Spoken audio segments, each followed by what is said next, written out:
जब देवयानी ने कुलगुरु से ये बताया कि वो अभी राज्य रक्षक यानी सिद्धार्थ से मिल नहीं पाई है, तो उनका क्रोध 7वें आसमान पर पहुंच गया था और वो चीखते हुए देवयानी से बोले, तुम्हें पता है देवयानी, बिना राज्य रक्षक से मिले मुझसे संपर्क करके तुमने कितनी बड़ी भूल की है, और इसका दंड तुम्हें नहीं बल्कि इंद्रनगर के निवासियों को मिलेगा। आंतरिक संवाद करते हुए कुलगुरु की आंखें किसी अंगार की तरह दहक रही थी। उनके अंतरात्मा से जुड़ी देवयानी उनके मस्तिष्क के अंदर चल रही तमाम तरह के झंझावतों को अच्छे से महसूस कर पा रही थी कि कुलगुरु आखिर इस समय क्या सोच रहे हैं। उसने कुलगुरु से फिर से क्षमा मांगते हुए कहा, क्षमा करें कुलगुरु, लेकिन मैंने ये फैसला इंद्रनगर को बचाने हेतु ही लिया है, इसमें मेरा कोई निजी स्वार्थ नहीं है। देवयानी अब कुलगुरु के सामने कवच को इस्तेमाल करने का राज खोलने जा रही थी। कहना क्या चाहती हो देवयानी? कुलगुरु ने विस्मित होते हुए पूछा। जब तक देवयानी कुछ जवाब देती, उसके दिमाग में एक आवाज सुनाई दी और वो आवाज सुनकर वो एकदम से अवाक रह गई और उसका ध्यान लगभग टूट ही गया था, लेकिन आंतरिक रूप से काफी मजबूत होने की वजह से वो टूटने से बच गया। वो आवाज किसी और की नहीं बल्कि शक्ति मौली की ही थी। प्रणाम कुलगुरु। शक्ति मौली की आवाज उसके और कुलगुरु दोनों के दिमाग में गूंजी, जो कि उन दोनों को आश्चर्य के गहरी खाई में धकेलने के लिए काफी थी। देवयानी के लगातार बदलते हुए चेहरे के भाव को देखकर शक्ति मौली ने समझा कि संभवतः कुलगुरु ने उसके गृह निष्कासन को रद्द करने के प्रस्ताव को सिरे से नकार दिया है। इसलिए उसने अपने सेवक के हाथों से देवयानी का ऊर्जा स्रोत लिया और अपने आंतरिक ऊर्जा से जोड़ते हुए वो देवयानी और कुलगुरु के बीच हो रहे संवाद में शामिल हो गया। राजपरिवार का सदस्य होने के नाते कवच ने भी उसके आंतरिक ऊर्जा का प्रतिरोध नहीं किया। कुलगुरु ने अपने मस्तिष्क में जैसे ही वो आवाज सुनी, उन्होंने उस आवाज को तुरंत पहचान लिया और बोले, तुम अभी तक जीवित हो शक्ति मौली। उनकी आवाज में करुणा, क्रोध, अपनत्व, ममत्व, घृणा थोड़ा थोड़ा सब मिश्रित था। हाँ कुलगुरु, आपके आशीर्वाद ने मुझे मृत्यु के रास बनने से बचा लिया, शक्ति मौली ने तंज मारते हुए कहा, जिसे देवयानी और कुलगुरु दोनों महसूस कर चुके थे।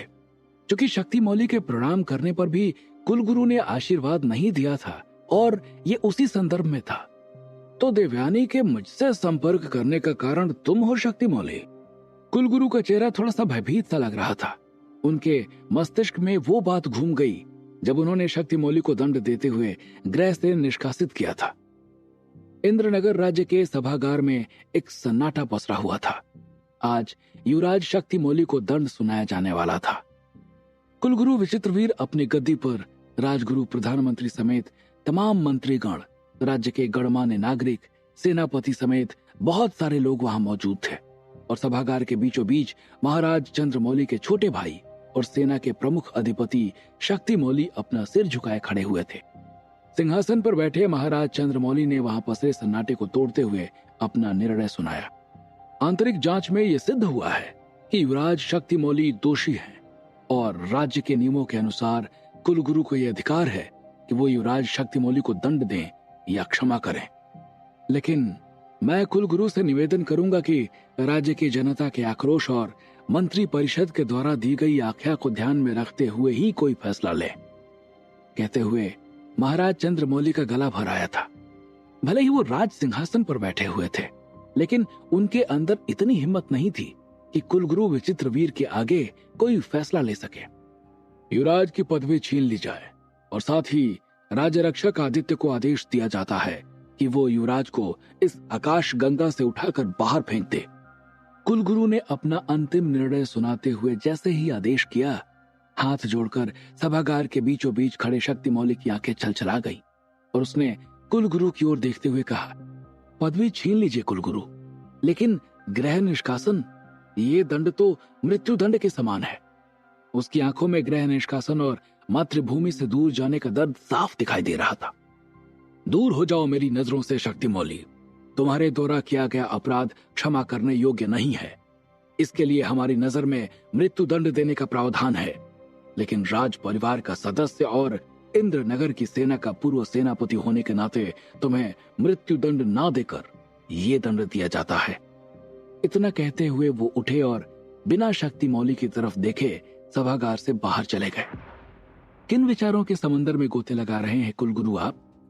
शक्तिमौली की विनम्र भरी आवाज ने कुलगुरु को भूतकाल से वर्तमान में लापटका और वो शक्तिमौली को अनदेखा करते हुए देवयानी से बोले, देवयानी, आप विस्तृत रूप से बताएं कि आखिर आपको मुझसे इस तरह संपर्क करने की क्या आवश्यकता आन पड़ी। देवयानी ने उन्हें कलिस्टो पर आने से लेकर अब तक की सारी घटना का उल्लेख कर दिया था, लेकिन अभी उसने कुलगुरु से शक्तिमौली के शर्तों के बारे में कुलगुरु से कोई जिक्र नहीं किया था। तो तुम अपना ऊर्जा स्रोत लेकर वहां से निकलो देवयानी, तुम्हारे पास समय बहुत कम है और अब तुम्हें बिना कवच के मदद के राज्य रक्षा को ढूंढना है। कुलगुरु ने देवयानी को आदेश देते हुए कहा, यहाँ एक समस्या है कुलगुरु। देवयानी के इन शब्दों ने कुलगुरु के माथे पर बल ला दिए। कैसी समस्या देवयानी? उन्होंने चिंतित होकर देवयानी से सवाल किया। कुलगुरु के ये पूछने पर देवयानी एक क्षण के लिए फिर से खामोश हो गई। उसका मन अभी भी गवाही नहीं दे रहा था कि वो शक्तिमौली के प्रस्ताव को कुलगुरु के सामने रखे। कैसी समस्या देवयानी? उसे खामोश जानकर कुलगुरु ने फिर से प्रश्न पूछते हुए कहा, बिना युवराज शक्तिमौली के ये संभव नहीं होगा कुलगुरु। देवयानी ने कुलगुरु के प्रश्न का उत्तर देते हुए कहा। देवयानी द्वारा शक्तिमौली को युवराज बुलाए जाने पर कुलगुरु ने आश्चर्य और क्रोध मिश्रित आवाज में उससे कहा, क्या ये तथ्य आपके जानकारी से बाहर है देवयानी कि शक्तिमौली को दंड देते समय उनकी युवराज की पदवी भी छीन ली गई थी? कहते हुए कुलगुरु के सामने फिर से वो दृश्य तैर गया था। है कुलगुरु, लेकिन इसके पीछे का प्रयोजन कुछ और है। देवयानी ने कुलगुरु के सवाल का जवाब देते हुए कहा, कैसा प्रयोजन? कुलगुरु ने देवयानी से प्रश्न करते हुए कहा, युवराज शक्तिमौली को उनकी पदवी वापस करने का प्रयोजन। देवयानी ने डरते हुए कुलगुरु के सवाल का जवाब दिया। अर्थात? कुलगुरु ने विस्मित होकर फिर से सवाल किया। उन्हें देवयानी की बात एक पल को समझ ही नहीं आई।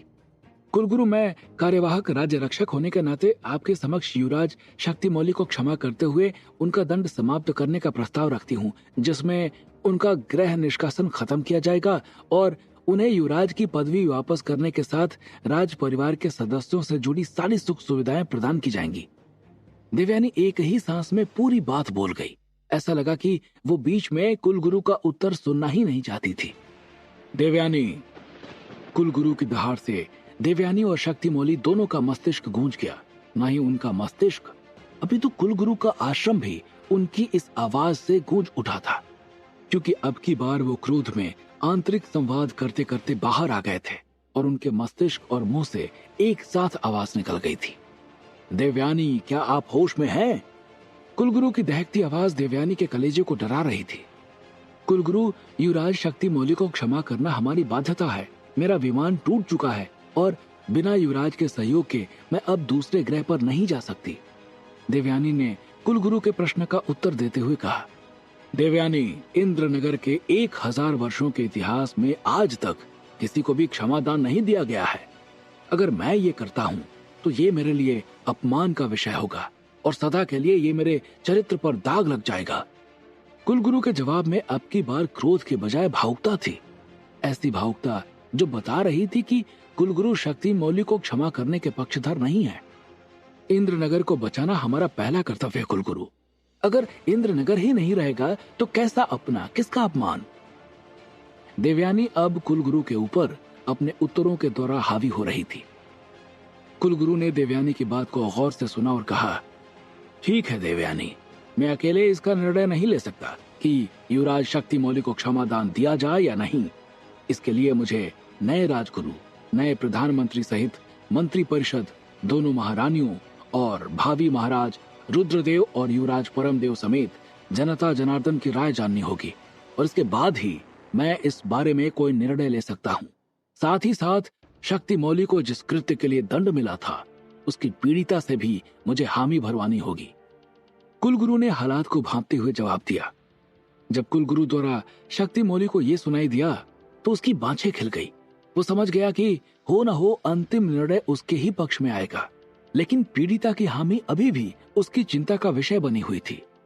क्या वो मुझे इंद्रनगर वापस लाने का कुलगुरु के प्रस्ताव को स्वीकार करेगी? ये बात उसके मस्तिष्क में घूम गई। ठीक है कुलगुरु, मैं कवच को इसी मुद्रा में छोड़कर फिर से आपके द्वारा संवाद स्थापित करने की प्रतीक्षा करूंगी। ध्यान रहे कुलगुरु, कि हम जिस ग्रह पर हैं वहां की तुलना में राज्य रक्षक के होने की संभावित जगह का समय कई गुना तेजी से बढ़ रहा है। हमें जल्द से जल्द इस पर कोई निर्णय लेना होगा और यही हमारे साथ इंद्रनगर के भविष्य के लिए भी हितकारी होगा। कहते हुए उसने आंतरिक संवाद को विच्छेद किया और उसका ध्यान टूट गया। जब उसने आंखें खोली तो देखा कि शक्तिमौली उसे देखकर मुस्कुरा रहा था। उसकी आंखें मानो कह रही थी, शाबाश देवयानी, शाबाश, तुमने अपनी तरफ से बहुत अच्छा प्रस्ताव रखा। देवयानी से आंतरिक संवाद टूटने के बाद कुलगुरु अपने विचारों में लीन हो गए। वो समझ नहीं पा रहे थे कि देवयानी द्वारा शक्तिमौली के दंड को क्षमा करने के प्रस्ताव को कैसे युवराज रुद्रदेव के सामने रखेंगे और कैसे बताएंगे कि शक्तिमौली अभी भी जीवित है और इंद्रनगर का भविष्य उनके पास कैद है। लेकिन कुछ भी हो, उन्हें ये प्रस्ताव तो रखना ही था और समय बहुत कम था। अतः उन्होंने युवराज रुद्रदेव के पास उपस्थित होने का संदेश भिजवाने के लिए अपने एक शिष्य को आवाज दी। उनकी आवाज सुनकर वो वहां तुरंत उपस्थित हो गया और सिर झुकाकर कुलगुरु के सामने खड़ा हो गया। और कुलगुरु ने उसे राजमहल जाने को कहते हुए बोले, पुत्र, राजमहल में यह संदेश लेकर जाओ कि किसी कतिपय कारणों की वजह से युवराज रुद्रदेव को प्रथम यहाँ उपस्थित होना होगा और साथ ही साथ मंत्री परिषद की बैठक बुलानी होगी। कुलगुरु का यह संदेश पाकर उनका शिष्य राजमहल की ओर निकल पड़ा।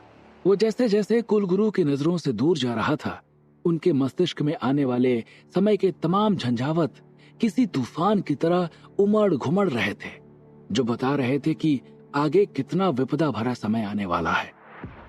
और इनसे 25 लाख प्रकाश वर्ष दूर पृथ्वी पर इंद्रनगर का भावी राज्य रक्षक सिद्धार्थ अपने गांव की ओर जा रही बस में खिड़की से सिर टिकाए सो रहा था। उसे ये नहीं पता था कि आने वाला समय उसके लिए कितना कष्टकारी या सुखमय रहने वाला था। उसे ये जरा भी नहीं भान था कि उसके हाथ की अंगुली में पहनी हुई अंगूठी में लगा पत्थर कोई सब्जियों की गुणवत्ता और स्वाद बढ़ाने वाला जादुई पत्थर नहीं, बल्कि किसी और आयाम में बसे एक पूरे के पूरे राज्य के जीवन का स्रोत था, जिसने उसे चुना था उसकी रक्षा के लिए, उसकी राज्य की रक्षा के लिए और इस ब्रह्मांड में एक नया युद्ध शुरू होने से बचाने के लिए। क्या करेंगे कुलगुरु अब देवयानी के प्रस्ताव का? क्या होगा? शक्तिमौली पाएंगे एक क्षमादान या फिर राजगुरु निकालेंगे कोई नया रास्ता? क्या होंगे इन सभी सवालों के जवाब? हमें कमेंट करके जरूर बताएं और आगे की कहानी जानने के लिए सुनते रहिए भूमिपुत्र, सिर्फ पॉकेट एफएम पर।